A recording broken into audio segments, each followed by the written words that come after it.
धारावी के फेमस समाज सेवक, संपादक, मीडिया कर्मी श्री श्री ईश्वर राव जी थातोड़े साहब हर बार वोटिंग में खड़े रहते हैं। कुछ कम वोटों से वो हारते हैं तो क्यों हारते हैं और वो जीतने के बाद क्या क्या करना चाहते हैं। समझो अगर वो जीत गए तो क्या करेंगे, आइए उनके मुंह से सुनते हैं। थातोड़े जी, पहले आपका पूरा नाम। नमस्कार, मैं ईश्वर विलास थातोड़े। कहाँ रहते हैं आप? मैं धारावी का भूमिपुत्र हूँ। अरे वाह, धारावी में रहते हैं आप। मेरा जन्म अच्छा है। धारावी में हुआ है। जी हाँ। तो जीतने के बाद आप धारावी के लिए क्या करना चाहते हैं? सबसे पहला मैं आपका एक सवाल का जवाब दूंगा। मैं बार बार हारता हूँ और बार वो बार तो कम रन से हारते हैं ना, उसके हार जीत तो जिंदगी में चली। बार बार हारता हूँ ना। जी हाँ हाँ। मेरे को हारने का गम नहीं है और जीतने की आस नहीं है। जी हाँ। मुझे हारने का गम नहीं है लेकिन जीतने की आस नहीं है। बार बार एक ही निशानी लाकर दोहराता हूँ क्योंकि मैं जमीन पे चलने वाला एक धारावी का भूमिपुत्र हूँ। बहुत बड़ा कोई हस्ती नहीं हूँ लेकिन धारावी का भूमिपुत्र हूँ। मैं बहुत सारे नेता हरदम आते हैं और एक गाजर मूली देकर जाते हैं, हम धारावी का विकास करेंगे, लेकिन चुन के आते हैं, एमएलए होते हैं, एमपी होते हैं, बाद में ये गोल हो जाते हैं अपने नशे में। जब धारावी में कोरोना आता है तो धारावी करो के मतों पे चुन के आते हैं और जिनके मतों पे चुन के आए हैं उनको छोड़ के पालक मंत्री बन के अपने गांव चले जाते हैं। ऐसे नेता हमें क्यों चाहिए, इसके लिए मैं चप्पल बार बार दोहराता हूँ। अच्छा, तो तुम्हारी चप्पल के ऐड कर रहे हो आप जब बैठते हो? कोल्हापुरी। आज धारावी करो के 4-5 पीढ़ी हो गई है यहाँ पे। 4-5 जनरेशन हो गए, सबकी चप्पल घिस चुकी है। हाँ। अब मैं ये नई चप्पल लेके आया हूँ। तो आपकी निशानी चप्पल है, आपकी निशानी चप्पल है ना? 101% मेरी चप्पल है, मेरी अकेले की नहीं है।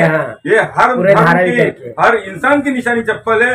मुझे निशानी मैं इसके लिए प्रचार करने जाता हूँ क्योंकि मेरी निशानी हर बंदे के पास है, हर बंदे के साथ है और हर कदम आपके साथ। अच्छा, जब भी आप बैठते हैं हर बार वो चप्पल ही निशानी अपने आप मिल जाती है या आप लेते हैं जानबूझ के? मैं लेता हूँ। अरे वाह, क्योंकि मैं जमीन पे चलने वाला धारावी का भूमिपुत्र हूँ और ये धारावी के लिए मेरे को चप्पल देनी है, सुरक्षा देनी है। चप्पल बोले तो बहुत दिन गलत मीनिंग निकालते हैं, लेकिन जो आप बिगर चप्पल के चल के दिखाओ तो आपको पता चलेगा कि आपको क्या तकलीफ होती है। आज धारावी करो के कई सारे लोगों की पीढ़ी बर्बाद हो चुकी है लेकिन आबाद कोई नहीं हुआ है, लेकिन उनकी चप्पल जरूर घिसी है। इसलिए मैं ये चप्पल लेके चलता हूँ। ये चप्पल से मैं ये धारावी का जो आईना है वो मैं विधानसभा में लेके धारावी का विकास करने के लिए सक्षम तौर से मैं खड़ा रहना चाहता हूँ, लेकिन उसके लिए धारावी करो का भी साथ उतना जरूरी होना चाहिए क्योंकि मैं एक आम इंसान हूँ। धारावी की गरीबी के बारे में बताइए, वो गरीबी आप कैसे मिटाएंगे, कैसे झोपड़ा हटा के बिल्डिंग बनाएंगे? अच्छा, कितना 1000 स्क्वायर फुट देंगे आप? कितना? मेरे को इतना कहना है, धारावी करो के लिए मुझे बहुत सारी उम्मीदें है क्योंकि मैं खुद धारावी करूँ। मैं पैसे वाला नहीं हूँ, मेरे हाथ हाथी के दांत दिखाने के नहीं है, खाने के भी नहीं है, क्योंकि हाथी कभी खाने के दांत दिखाता नहीं है। दिखाने के वो अलग रहते हैं और खाने के अलग रहते हैं। तो मैं विकासक नहीं हूँ। विकासक के काम करे और हाथी के दांत दिखाने बंद करे। तो आप जीत के आने के बाद विकास कराएंगे ना, तो कितना स्क्वायर फुट देंगे? मैं बोलूंगा नहीं, करके दिखाऊंगा, क्योंकि मेरे धारावी के लिए मुझे जो भी करना पड़े मैं 100% करूंगा।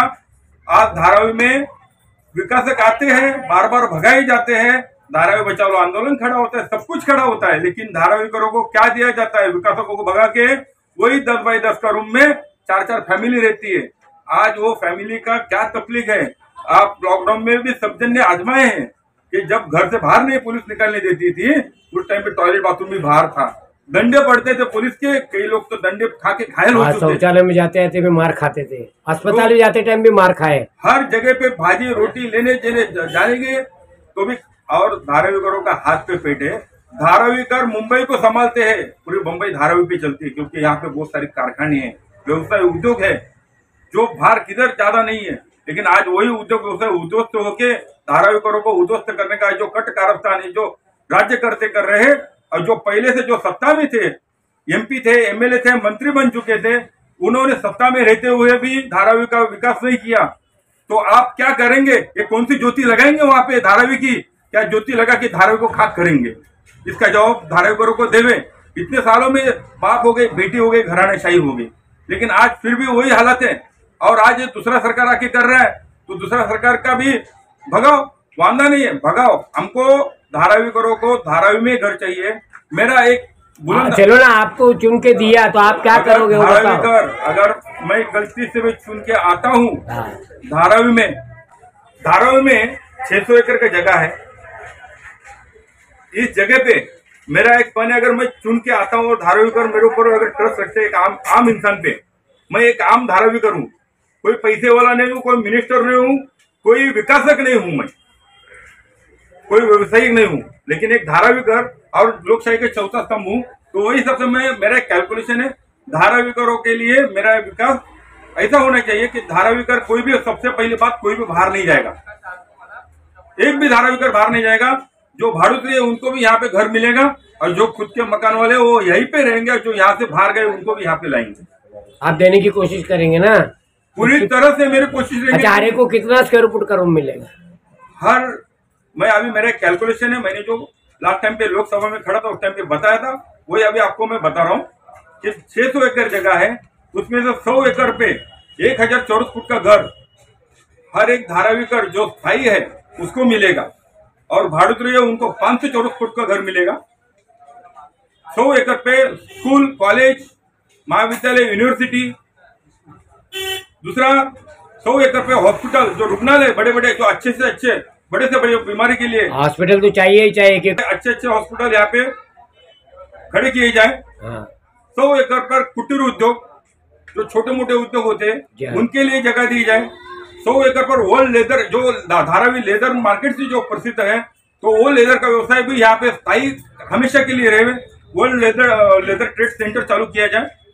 फिर 100 एकड़ पे जो खुली जगह रहती है उसमें उद्यान, जिम, वृद्धाश्रम, महिला सक्षमीकरण केंद्र, निराधार महिला, छोटा बच्चे लोग, ज्येष्ठ नागरिक, उनका संगोपन केंद्र इत्यादि के लिए, और जो शेतकरी है उनके लिए भी मुझे करना है, क्योंकि वो दुनिया को सबको पूछता है।